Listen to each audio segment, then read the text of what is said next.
in the last video, we figured out the formulas for the observed period and frequency for an observer sitting in the path of the source. So the source is moving towards the observer. So this is the example where the train is moving towards you, and you perceive the train's horn as having a higher pitch or a higher frequency. And we were able to do that by just kind of doing a thought experiment, saying, okay, my object starts here.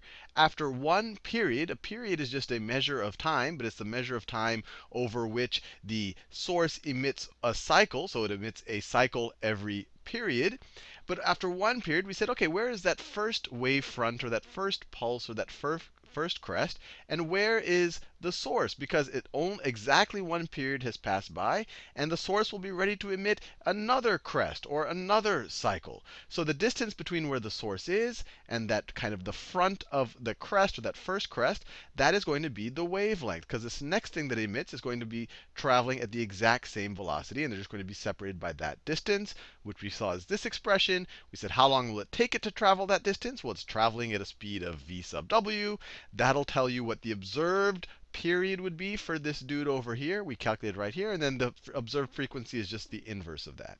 Now let's think about the situation where the observer is over here. The observer is over here. So these equations, or these formulas that we came up right here, this is observer, or let me say source traveling in direction of observer. Source traveling in observer's direction. Now let's think about the opposite case, where the source is traveling away from the observer. And that's, in this case, the observer is that guy over there. Maybe I'll do it in a different color. He'll be blue. So this is the observer. So when we started off, our source was right here. After exactly one period from the source's point of view, that first crest emitted has traveled radially outward that far. This is the distance. The velocity of the wave times the amount of time that's passed. Velocity times time is going to give you a distance. And where the source of the wave will have traveled to the right exactly this distance. Its velocity times the amount of time that's gone by. Now, in the last video, we said, okay, this guy, that wave is just passing this guy. How long will it take for that pulse that's being emitted right then to also reach him? And then that tells us the period between two pulses, or between two crests. Now let's think about that exact same situation here. That first crest is just passing this guy. And a period of, or a t sub s, which is the period of the emitted wave, has just passed by. So this guy is just about to emit another wave. So that other wave is going to be right here.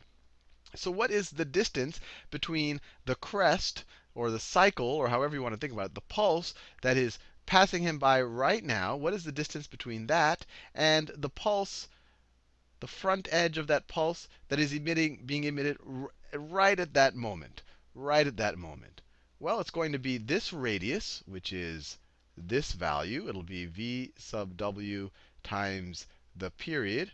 That is that distance, plus the amount of distance that our source has traveled away from this guy. So plus v sub s times the period. So that's what this distance is. And this is how far apart this wave pulse is going to be from that one, or this crest is going to be from that one. So if he's seeing this first crest right now, right at this moment, how long will it take him to see the crest that's being emitted right now, that's this far away from him?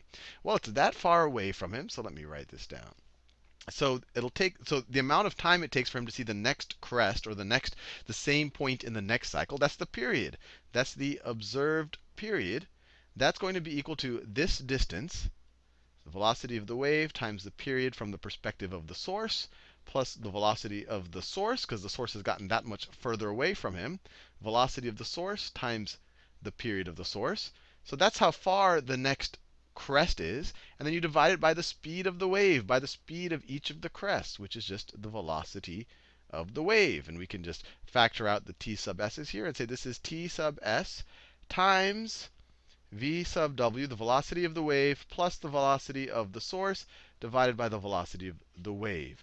So this will be a larger observed period than if this guy was stationary, and especially if the observer was in the path of the guy. And it makes sense, because every time this guy issues a cycle, he is moving a little bit further away. So every crest, or the same point in the cycle, is going to be further and further apart. So you're going to have longer wavelengths, longer periods. And if you want the observed frequency for that guy over there, I'll do it in the same color.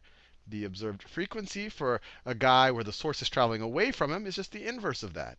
So 1 over the period, same argument we did there. 1 over the period from the point of view of the source is the frequency of the source.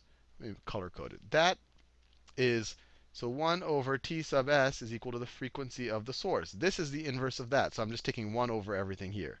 So 1 over t sub s is the frequency of the source. And then we take the inverse of this over here. The velocity of the wave divided by the velocity of the wave plus the velocity of the source. So we're done, at least for the simple cases. Obviously, it becomes a little more interesting when someone isn't exactly in the direction of the source or exactly being moved away from. But these are kind of the two extreme cases. So this is the situation when it is moving away from you.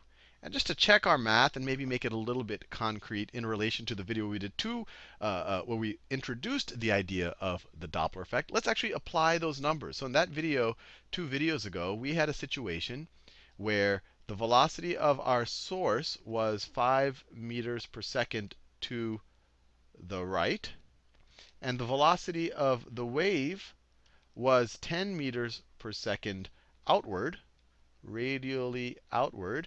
And the period of our wave, I'll call it the period of our, let me do another color. The period of our, from the point of view of the source, was 1 second per cycle. And the frequency was just the inverse of that. So 1 cycle per second, or 1 hertz, which is just a cycle per second. So using those numbers, let's see if we get to the exact same answer we got in that first video where we first learned about the Doppler effect. So let's look at the frequency from the point of view of this gentleman right here. So the frequency of the source is going to be 1 cycle per second, 1 hertz. The velocity of the wave is 10 meters per second. Let me write this. 1 cycle per second. Velocity of the wave is 10 meters per second. The velocity of the wave is 10 meters per second. Minus the velocity of the source is 5 meters per second. So what's this going to be equal to? The observed frequency for this guy right there, the observed frequency for that guy right there is going to be 1 cycle per second times, you have 10 over 10 minus 5. And the meters per second cancel out. Meters per second in the numerator, meters per second in the denominator. So 10 divided by 10 minus 5, or 10 divided by 5, is going to be 2. So it's going to be 2 cycles per second.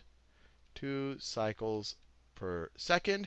And if you want the period, the observed period for this guy, is going to be the inverse of that, or it's going to be 1/2 seconds per cycle. And this is exactly what we got in the previous video. Or actually, it was 2 videos ago.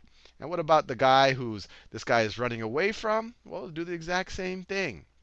You have 1 cycle per second, or 1 hertz. That's the emitted frequency from the point of view of the source, times the velocity of the wave, divided by the velocity of the wave plus the velocity of the source, because it's moving away from him.